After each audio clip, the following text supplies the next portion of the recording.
क्या आप जानते हैं कि दुनिया का सबसे जरूरी इंसान कौन है? या वह कौन सा काम है जिसे अगर आप सही समय पर कर लें तो आप कभी नाकाम नहीं होंगे? एक बहुत बड़े बादशाह को भी यही लगता था कि अगर उसे इन 3 सवालों के जवाब मिल गए तो वह दुनिया का सबसे कामयाब इंसान बन जाएगा। लेकिन उन सवालों के जवाब उसे किसी महल में नहीं बल्कि एक गरीब दरवेश की झोपड़ी में मिले। आज की यह कहानी आपकी सोच और जिंदगी जीने का तरीका बदल देगी। एक वक्त का जिक्र है।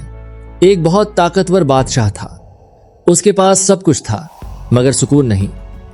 उसने ऐलान करवाया कि जो भी मुझे यह बता देगा कि सही समय क्या है, जरूरी लोग कौन हैं और सबसे अहम काम क्या है, मैं उसे सोना, हीरे, जवाहरात से मालामाल कर दूंगा। बहुत से लोग आए लेकिन किसी का जवाब बादशाह के दिल को न लगा। आखिरकार बादशाह ने फैसला किया कि वह जंगल में रहने वाले उस दरवेश के पास जाएगा जो अपनी अक्ल दानिश के लिए मशहूर था। बादशाह ने दरवेश को देखा जो कमजोरी के बावजूद जमीन खोद रहा था। बादशाह ने सवाल पूछे मगर दरवेश खामोश रहा।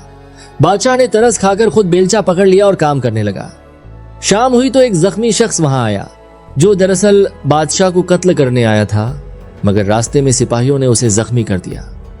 बादशाह ने अपने दुश्मन को पहचाने बिना उसकी मरहम पट्टी की और उसकी जान बचाई। अगली सुबह उस दुश्मन ने शर्मिंदा होकर बादशाह से माफी मांगी और उसका वफादार गुलाम बन गया। बादशाह ने दरवेश से कहा, बाबा अब तो मेरे सवालों के जवाब दे दें। दरवेश ने मुस्कुरा कर कहा, बेटा जवाब तो तुम्हें मिल चुके हैं। अगर तुम कल मुझ पर तरस खाकर जमीन न खोदते तो तुम रास्ते में मारे जाते।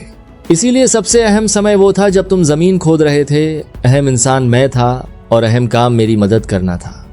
फिर जब वह जख्मी शख्स आया तो अहम समय उसकी खिदमत का था।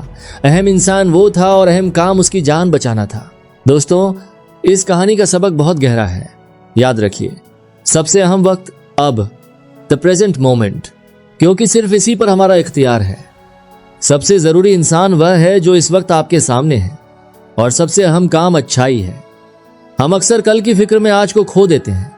अगर आपको ये सबक पसंद आया हो तो कमेंट में सुभान अल्लाह जरूर लिखें और टून बेबी को सब्सक्राइब करें। अल्लाह हाफिज़।